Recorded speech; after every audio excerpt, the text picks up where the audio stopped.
যখন আমাদের রাস্তার উপরে এই ধরনের অনুষ্ঠানগুলো হয়, যেমন গত কোরবানিতে আমাদের যাত্রাবাড়িতে যে গরুর হাটটা বসেছিল, এটা অলমোস্ট রাস্তার উপরেই বসেছিল, এই পাশার ওপাশ নিয়ে।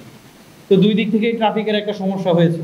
আবার আপনাদের কাজলার পাড়ে যে মন্দিরটা আছে, যেটার কথা বললেন, রাস্তার যেহেতু দুই পাশে, ওখানেও ট্রাফিকের সমস্যাটা হবে।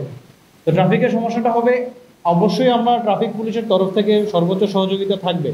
আমরা ট্রাফিক পুলিশের সাথে বসবো, ট্রাফিকের সাথে বলবো, এবং আমি প্রত্যেকটা থানাকে রিকোয়েস্ট করব তাদের সাথে সমন্বয় করে তাদের প্ল্যানটা জেনে নেওয়ার জন্য। অ্যাট দ্য সেম টাইম আপনাদের সবার তরফ থেকে একটু সাহায্য আসতে হবে। যেমন আপনাদের প্রত্যেকটা মণ্ডপে কিছু ভলান্টিয়ার থাকার কথা। এই ভলান্টিয়ার দিয়ে আপনারা হিউম্যান ট্রাফিকও একটা বড় ট্রাফিক, যে মানুষ মানে বিশৃঙ্খলভাবে যেন না ঢুকে, মানুষ যেন একটা লাইন মেনটেন করে ঢুকে, একটা লাইন মেনটেন করে বের হয়। এই জিনিসটা যদি মেনটেন করা যায়, আমার মনে হয় 50% কষ্ট কমে যাবে। আর গাড়ির যে ব্যাপারটা, সেটা ট্রাফিক পুলিশ অবশ্যই নিয়ন্ত্রণ করবে। এই ব্যাপারে আমরা তাদের সাথে কথা বলবো। তা আমি আশা করব আপনাদের তরফ থেকে, ভলান্টিয়ারদের তরফ থেকে এই ধরনের সাহায্যটা আপনারা নিজেরাই মানে যদি হেল্পটা করেন, তাহলে আমাদের জন্য সুবিধা হয়। ঠিক আছে?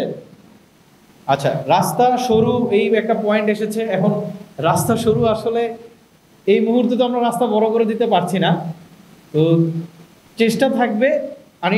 আমরা যেটা সবসময় ডিসিপ্লিন ফোর্স হিসেবে আমরা যেটা সবসময় ফলো করি, সেটা হচ্ছে লাইন। যে ভাই একদিক দিয়ে ঢুকবে এক লাইনে, আরেক দিক দিয়ে আরেকটা লাইনে বের হয়ে যাবে। মানে আমরা এন্ট্রি এক্সিট আলাদা করে দিই, যাতে করে একই জায়গায় মানুষের একটা জ্যাম না হয়ে যায়। বুঝতে পারছি? তো আপনারা প্রত্যেকটা মণ্ডপে, যে সমস্ত মণ্ডপগুলোতে রাস্তা সরু, যাওয়া আসার সমস্যা, ওই সমস্ত মণ্ডপগুলোতে দুইটা আলাদা আলাদা রাখেন। একটা একদিক দিয়ে এন্ট্রি হবে, আরেক দিক দিয়ে এক্সিট হবে।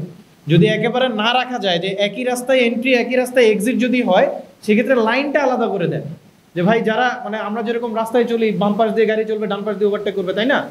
যে দুইটা গাড়ি অপোজিট থেকে বামে বামে চলবে, তাই তো? তো আপনারা একদিক দিয়ে দুইটা লাইন করে দেন, যে এই লাইনটা দিয়ে ঢুকবে, এই লাইনটা দিয়ে বের হবে। এটা যদি করে দেন, তাহলে আপনাদের ওই রাস্তা সরু থাকলেও এই সমস্যাটা আপনারা অনেকাংশে সমাধান করতে পারবেন। আমি এখানে যে কয়টা মন্দির আছে, মোটামুটি সবগুলোতেই গিয়েছি। মানে মোটামুটি সবগুলো মন্দিরই খুব ঘনবসতিপূর্ণ এলাকায় এবং রাস্তা সরু। এই সমস্যাটা আপনাদের সবগুলো মন্দিরেরই থাকবে। খালি ওই যে শ্মশানঘাটে যে মন্দিরটা আছে, ওইটার একটু রাস্তাটা বড়, বাদ বাকি রাস্তাগুলো মোটামুটি সবই সরু। সো আপনাদের এই যে সমস্যাটা থাকবে, এটা আপনাদের ইন্টারনাল যে ম্যানেজমেন্ট, এই ম্যানেজমেন্টের মাধ্যমে সমাধান করে নিতে পারলে আপনাদের কষ্টটা কম হবে। পোস্তগোলায় কথা বললেন, আর মানে ওভারঅল যেই পয়েন্টটা আমরা রিসিভ করেছি, সেটা হচ্ছে অষ্টমী এবং নবমীর দিন ভিড় বেশি থাকবে, বা খুব পিক টাইম থাকে, যে সময় প্রচণ্ড ভিড় থাকবে। ওই সময় দুইটা আমাদের মাথায় আছে, কোনো সমস্যা নাই এটা নিয়ে। আমরা স্পেশালি আপনাদের যখন থেকে পূজার পিক টাইম শুরু হবে, লাইক ষষ্ঠীর পর থেকে, মানে 28 তারিখ থেকে, আমরা ওই সময় থেকে ভাগ ভাগ করে দিব যে আমাদের কোন দল কোন এলাকায় ডিউটি করবে বা কোন ইয়াটা ডিউটি করবে। ঠিক আছে? এই জিনিসটা আমরা করে দিব, যাতে করে আমরা খুব দ্রুত আপনাদের ইয়াতে রেসপন্স করতে পারি। এটার সাথে একটা গুরুত্বপূর্ণ বিষয় হচ্ছে, আমাদের মধ্যে সমন্বয়টা খুব বেশি জরুরি। সমন্বয়টা কীরকম? যেমন আপনাদের প্রত্যেকটা মণ্ডপে আমাদের কন্ট্রোল নাম্বারটা থাকবে। আপনারা এখনই আমাদের কন্ট্রোল নাম্বারটা নিয়ে যান।